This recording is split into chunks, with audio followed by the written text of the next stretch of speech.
Hi అండి అందరికీ one more blog అనమాట. చూస్తున్నారు కదా మా తోడు కోడలు వాళ్ళు ఉంది ఒక 2 డేసే. సో ఇది వచ్చేసి సెకండ్ డే అనమాట. లెగవగానే బయట చిమ్మేసి కడిగేసి మొత్తం ఇలా ముగ్గు వేస్తూ ఉంది. అప్పటికి నిజానికి నేను నిజంగా లెగవను కూడా లెగవలేదు. ఆ పిల్ల లేచేసి అంట్లు కడిగి మళ్ళీ మా అందరి కోసం టీ అయితే ప్రిపేర్ చేస్తూ ఉంది. అప్పుడు లేచాను నేను. నిజానికి నేను 8కి అలా లెగుస్తాను. ఈ పిల్ల 6:30, 7కే లేచిపోయింది. రోజు అలా అలవాటు అయిపోయి అలాగే టయానికి లేచేసిందంట. అందుకే లాస్ట్ వీడియోలో చెప్పాను మన తల్లిదండ్రుల నుంచే మనకు వస్తుందని. సో వాళ్ళ అమ్మ వాళ్ళు అలా పెద్దలాళ్ళు లేపడం అలా నేర్పించారు కాబట్టి తను లెగుస్తుంది. నేను లెగవట్లేదా మా అమ్మ నేర్పించట్లేదా అని మాత్రం కామెంట్ చేయొద్దు. నాకు చిన్నపిల్లలు ఉండడం వల్ల వాళ్ళు మా పాప పనుకునేలోపే 12, 1 అలా అయ్యిద్ది. సో మా ఇంట్లో ఉన్న వాళ్ళకైతే మా పాప గురించి తెలిసిద్ది. చిన్నపిల్లలు అన్నాక నైట్ మ్యాక్సిమం హుషారుగా ఉంటారు, అస్సలు నిద్రపోరు. పాప వల్ల నేను 8కి లెగుస్తున్నాను. మా బాబుకు స్కూల్ ఉంటే 7కే లెగుస్తాను. అలా సందర్భాన్ని బట్టి ఉంటుంది. కానీ లెగవగానే ఫస్ట్ చేసే పని బయట చిమ్మి ముగ్గేయడమే. ఆడపిల్లలు అన్నాక మెయిన్ లక్షణం అదే కదా. సో వేస్తాను. కాకపోతే నాకన్నా ఈ పిల్ల ఇంకా ముందు లేచి వేసింది కాబట్టి నాకు చాలా గ్రేట్ అనిపించింది. ఈ పిల్లని నేను కేవలం పనుల కోసమే పొగడట్లేదు. అంటే ఆ పిల్ల మంచితనం అనమాట. ఎక్కడికి వచ్చినా మన ఇల్లు మన వాళ్ళు అని కలుపుగోలుతనం అంటే కలిసి ఉండిద్ది కదా, అది నాకు చాలా ఇష్టం. పనుల విషయంలో అయితే కాదు. మంచి విషయాలు మనకన్నా చిన్నవాళ్ళైనా పెద్దవాళ్ళైనా ఎదుటి వాళ్ళని చూసి నేర్చుకుంటే తప్పే లేదనిపిస్తుంది. ఈ పిల్లని చూసి అందరితో కలిసిపోవడం, ఎక్కడికి వెళ్ళినా మన అని వెంటనే వాళ్ళతో కలుపుకోలుతనంగా ఉండడం, ఇలాంటివన్నీ చాలా నేర్చుకోవాలనిపిస్తుంది. నాకు మనసులో ఎవరైనా ఇంటికి వెళ్ళినా వాళ్ళతో కలివిడిగా ఉండాలి అనిపిస్తుంది. కానీ తెలియకుండా ఏదో భయం. అది కాక ఎక్కడికైనా ఫంక్షన్స్కి వెళ్ళినా వాళ్ళకి నాకు వచ్చినంతలో హెల్ప్ చేయడం అలా అనిపిస్తుంది. కానీ చిన్నపిల్లలు ఉంటే వీళ్ళని ఎత్తుకొని చూసుకొనే సరిపోయింది. కానీ నిజం చెప్తున్నా కదా, నాకు చాలా ఇష్టం అలా. మ్యాక్సిమం ఇప్పుడు వాళ్ళందరూ ఎలా ఉన్నారంటే ఎవరైనా ఇంటికి వెళ్ళామంటే ఇది వాళ్ళ ఇల్లు అని చెప్పేసి ప్రతి ఒక్కరి దగ్గర ఫోన్ ఉండిద్ది. ఇంకా ఫోన్ పట్టుకొని మంచాల మీద కుర్చీ మీద పెట్టుకొని ఇంక నొక్కుంటా ఉంటాం. టయానికి వాళ్ళు ఫుడ్ పెడితే తింటాం అనమాట. జనరల్గా 99% ఇలాగే జరుగుతుంది. మనం ఎక్కడికైనా వెళ్ళాము అంటే ఎవరింటికైనా. కానీ ఈ పిల్ల అలా కాదు, పూర్తి ఆపోజిట్ అనమాట. నాకు సేమ్ ఈ పిల్ల లాంటి మైండ్ సెట్. ఎక్కడికైనా వెళ్ళినా ఏదో ఒక హెల్ప్ చేయాలి అలా అనిపిస్తుంది. కాకపోతే వెంటనే కలిసిపోవడానికి నాకు కొంచెం టైం పడుతుంది అనమాట. ఈ పిల్లేమో ఫాస్ట్గా కలిసిపోయిద్ది. ఇంకా ఆ రోజైతే సండే కానీ మా వారికి మీటింగ్ ఉందనమాట. అందుకని చెప్పేసి ఇంకా ఎర్లీ మార్నింగ్ టీ తాగేసి నెల్లూరు వెళ్ళిపోయాను. చూస్తున్నారు కదా నిద్ర ఫేస్, అప్పుడే లేసాను కదా, అందుకని ఇంకా అలా ఉంది. కొంచెం స్కిప్ చేయండి, ఏమనుకోవద్దు. ఇంక ఇంట్లో ఆడవాళ్ళంటే జడలు ఖచ్చితంగా ముడేసుకోవాలి. ఎందుకంటే మన హెయిర్ వంటల్లో వాటిలో పడిద్ది కదా, అందుకని చెప్పేసి ఇద్దరం ముడే వేసాము. ఇంకా చెరొక పని చేసుకుంటా ఉన్నామన్నమాట. సండే కాబట్టి ఇంకా చికెన్ తీసుకొచ్చారు మా మరిది. అందుకని చెప్పేసి ఇంకా పలావు, నిజానికి చికెన్ బిర్యానీ, చికెన్ కర్రీ, అలాగే చికెన్ పచ్చడి కూడా అనుకున్నాము. ఇలా 3 అనుకొని అమ్మాయి టీ పెట్టింది కదా, ఇంకా తాగుతూ చెరొక పని చేసుకుంటా ఉన్నామన్నమాట. ఇన్నాళ్ళు ఒంటరిగా ఉండి నిజం చెప్తున్నా కదా, నా పెళ్ళైనప్పటి నుంచి మా మరిది, మా ఆయన, మా మావయ్య, బంటుగాడు అందరు బాయ్స్, నేను ఒక్కదాన్నే కాదు. అందరికీ చేసి పెట్టి పెద్ద కష్టం అనిపించదు. కాకపోతే ఒంటరిగా ఉన్నట్టు, మాట్లాడే వాళ్ళు లేనట్టు అట్లా అనిపించేది ఇన్ని సంవత్సరాలు. కానీ ఇప్పుడు సడన్గా ఇలా ఈ పిల్ల వచ్చినాక ఇద్దరం మాట్లాడుకుంటా కలిసి చేసుకుంటా అబ్బా ఎంత హ్యాపీ అనిపిస్తుందో నాకు. అత్త కూడా లేదు కాబట్టి ఎప్పుడు కొంచెం ఒక్కదాన్ని అలా అనిపించేది. కానీ ఇంక ఈ పిల్ల వచ్చిన ఆ 2 రోజులు అయితే సందడిగా ఉంది. నిజానికి వాళ్ళు వెళ్ళకూడదు, ఇక్కడే ఉండాలి అన్నట్టు అయిపోయింది నాకైతే. కానీ అలా కుదరదు కదా.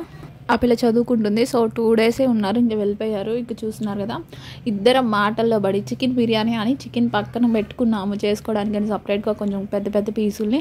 కానీ ఇద్దరం అనుకోకుండా మాటల్లో పడి మామూలు పలావ్ అయితే వెజిటేబుల్ పలావ్ ఉంటుంది కదా, అలా చేసేసాము. పలావ్ అంతా అయిపోయాక చివరిలో అప్పుడు ఆ పిల్ల గుర్తొచ్చింది, అక్క మనం చేయాలనుకుంది చికెన్ బిర్యానీ కదా అని.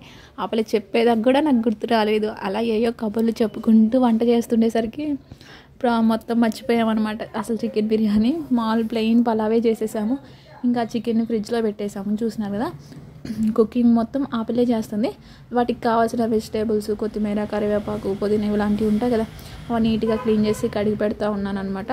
ఇంకా పిల్లల్ని మాత్రం మా మరిది ఆడిపిస్తూ ఉన్నాడు.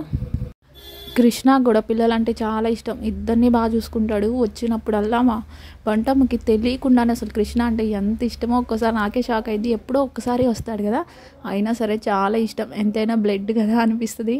బాగా ఇష్టం, బాగా చూసుకుంటాడు. ఇద్దరిని బాగా ఆడిపిస్తూ ఉంటాడు. ఇక పైన ఫుడ్ కలర్ వేసాము, అదేమో కింద దాకా వెళ్ళకుండా ఓన్లీ పైనే పడిపోయేలోకి మరి అలా రెడ్ కలర్లో కనిపిస్తుంది. ఇంకా లోపలంతా వైట్ కలర్లో బాగుంది, పొడిపొడిలాడుతా. టేస్ట్ మాత్రం చాలా వచ్చింది. కాకపోతే ఆ ఫుడ్ కలర్ అనేది లైట్గా వేసిన అది పైన వరకే ఉండేసరికి ఇంకా కింద వరకు వెళ్ళలేదు. టేస్ట్ మాత్రం చూస్తున్నారు కదా. చికెన్ కర్రీ కూడా మంచిగా గ్రేవీగా చాలా బాగా వచ్చింది. సేమ్ నిన్న నైట్ లాగే ఆల్రెడీ ముందు వీడియో పెట్టా కదా, అలాగే అందరం కూర్చొని కబుర్లు చెప్పుకుంటూ తిన్నామన్నమాట. మా వారు ఒక్కరే మిస్ అయ్యారు. ఇక తిన్నాక అందరం అక్కడ పడుకున్నాము. మళ్ళీ లేచాక ఇంకా చికెన్ పచ్చడి చేస్తూ ఉందన్నమాట. కావాల్సినవన్నీ సూపర్ మార్కెట్కి వెళ్ళి ఇద్దరం తీసుకొని వచ్చి ఇలా చికెన్ పచ్చడి అయితే ప్రిపేర్ చేసింది. టేస్ట్ నిజంగా బాగుంది. మా ఇంట్లో 2 రోజుల కన్నా ఎక్కువేం ఉండలేదు, వెంటనే అయిపోయింది. అంత బాగుందన్నమాట. టేస్ట్ బాగా కుదిరింది. ఫస్ట్ టైమే చేసింది, అయినా బాగుంది. ఇంకా పచ్చడి కూడా ప్రిపేర్ అయిపోయాక ప్రాసెస్ అయితే నేనేం షూట్ చేయలేదు, పిల్లలతో అసలు కుదరలేదు. ఇంకా ఇన్స్టెంట్ సేమియా మిక్స్ ప్యాకెట్స్ అయితే తెచ్చుకున్నాం. సూపర్ మార్కెట్ వెళ్ళినప్పుడు కనిపించినాయి. ఇంకా సర్లే ఆ ప్యాకెట్ తీసుకొని ఇంకా వేడి పాలల్లో అదేంటి జస్ట్ ఆ మిక్స్ కలిపేయడమే, చాలా ఈజీ. అలాగే టేస్ట్ కూడా చాలా బాగుండిద్ది. ఇంక ఈవినింగ్ పూట అయితే ఇలా పాయసం చేసుకొని అందరం హ్యాపీగా కూర్చొని తిన్నాము. సో వాళ్ళు వచ్చే ముందు ఒక 2 days ముందే అనుకుంటే దీపావళి అయిపోయింది. కానీ నాకు అప్పటికన్నా వీళ్ళు వచ్చినప్పుడే మా దీపావళి అనిపించింది. ఇల్లంతా సందడిగా బాగుంది. నాకైతే భలే నచ్చింది. ఆ 2 రోజులు నాకు ఎంత హ్యాపీ అనిపించిందో. ఇల్లంతా కలకల్లాడితే మా వారికి కూడా నిజానికి అలాగే ఇష్టం. ఫ్యామిలీ అంటే అలా అందరు కలిసి ఉంటే ఆహా ఎంత బాగుండిద్దో అనిపిస్తుంది. పిల్లల్ని ఎంత బాగా చూసుకునిద్దో. మామూలుగానే బంటమ్మ ఆడుకుంటా ఏయోటి వాళ్ళ బాబాయ్ తినే కొనిపిస్తా తింటా. ఆకలి అన్నం అయితే వద్దన్నాడు. సరే కడుపు నిండుగా ఉందేమో వద్దేమో అనుకున్నా. కానీ ఆ పిల్ల అలా కాదు, ప్లేట్లో వేసుకొని వాడిని బతిమలాడుతా వాడి చుట్టూ తిరుగుతా పాపం అడిగి తినిపించింది. నాకు ఎంత గ్రేట్ అనిపించింది. అంతే కదా, మన పిల్లల మీద మనకి ప్రేమ ఉండిద్ది. కానీ ఆ పిల్ల కూడా సేమ్ ఆ పిల్లల్లాగే చూసుకుంది. నాకు ఆ ఒక్క విషయంలో ఎంత బాగా నచ్చిందో. చాలామంది చూడరబ్బా అంటే వాళ్ళ పిల్లలు కదా అంత ఇష్టం చూపిరు. కానీ ఈ పిల్లల కాదు, పిల్లలందరూ ఒక్కటే, అందరూ మన వాళ్ళే అనే ధ్యాసలో ఉండిద్ది అనమాట. నిజంగానే ఎన్నిసార్లు చెప్పినా ఈ పిల్ల గురించి తక్కువే, అంత మంచిది. ఇంకా ఆ రోజు దీపావళి క్రాకర్స్ మా ఇంట్లో ఇంకా ఉన్నాయి. ఇంకా అందుకని చెప్పేసి ఆ రోజు ఈవినింగ్ అయితే వాళ్ళ బాబాయి బంట ముందు భయపడకుండా దగ్గరికి పిలుచుకొని వాడి చేత కాల్పియడం అలా నేర్పిస్తూ ఉన్నాడు అనమాట. చెప్పాను కదా, మాకు రియల్గా జరిగిన దీపావళి కన్నా వీళ్ళు వచ్చినప్పుడు జరిగిన దీపావళి చాలా హ్యాపీగా అనిపించింది. అసలు ఆ రోజే దీపావళి అన్నంత హ్యాపీగా ఉన్నాము. మా పాప కూడా పేలుస్తుంది, ఇంకా కాలుస్తూ ఉంది. అస్సలు భయపడలేదు. చిన్నప్పుడు ఊహ తెలియదు కదా, అంతగా భయపడదు. కానీ అవన్నీ పేలుతూ ఉంటే చూస్తూ ఉందనమాట. మా వారు అప్పుడే వచ్చి బ్యాగ్ నాకు ఇచ్చి ఇంకా బయట నుంచి మా వారు కూడా పేలుస్తూ ఉన్నారు. మార్నింగ్ అంతా మీటింగ్లో కూర్చొని కూడా టైర్డ్ అయిపోయినా సరే ఇలా ఫ్యామిలీ కోసం అలా ఎంజాయ్ చేస్తాం. నిజంగా చాలా గ్రేట్ అనిపించింది. అంతే కదా, ఎవరైనా టైర్డ్ అయ్యారంటే ఇంకా కాసేపైనా వచ్చి అలా కూర్చోవడం, రిలాక్స్ అవ్వడం అలా చేస్తారు. మా ఆయనకి మాత్రం ఇలా ఫ్యామిలీతో ఎంజాయ్ చేస్తా టైట్నెస్ అంతా పోయిద్ది అనమాట. కనీసం ఇంట్లోకి కూడా రాలేదు, బయట అలా మళ్ళీ పేలుస్తా కలిసి ఎంజాయ్ చేస్తూ ఉన్నారు. ఫైనల్లీ వాళ్ళు ఉన్న 2 days అయితే మేము ఫుల్గా ఎంజాయ్ చేసాం. వీడియో నచ్చితే తప్పకుండా లైక్ చేయండి. అలాగే కొత్త వాళ్ళు ఎవరైనా చూస్తుంటే కొంచెం సపోర్ట్